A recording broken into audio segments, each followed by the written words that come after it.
আপনি যদি জানেন বাঙালির জাতীয় খাবার হলো ভাত, তাহলে আপনি একদম ভুল জানেন।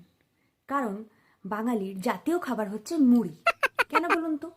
সকালে ধরুন উঠলেন, চা খেতে গেলেন, চায়ের সাথে বিস্কুট নেই, শেষ হয়ে গেছে।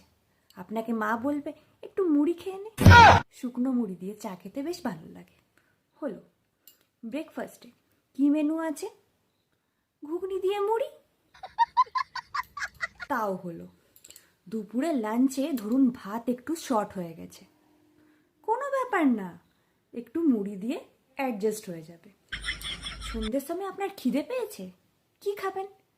চানাচুর, শশা কুচি, পেঁয়াজ কুচি উইথ মুড়ি।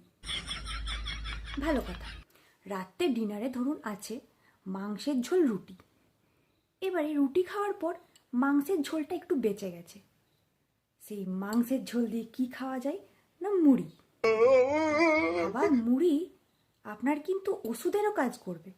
কেন বলুন তো? ধরুন আপনার খুব পেটের প্রবলেম হয়েছে, অম্বল, লুজ মোশন, তখন আপনি কি খাবেন? জল মুড়ি। আবার ধরুন আপনার জ্বর এসেছে, মুখে একদম রুচি নেই, কি খাওয়া যায়? পেট তো ভরাতে হবে। কেন? আদা কুচি দিয়ে শুকনো তেল মুড়ি। তাহলে আপনাদের কি মনে হয়, বাঙালির জাতীয় খাবার তাহলে মুড়ি হওয়া উচিত কিনা? কমেন্ট সেকশনে জানাতে ভুলবেন না কিন্তু।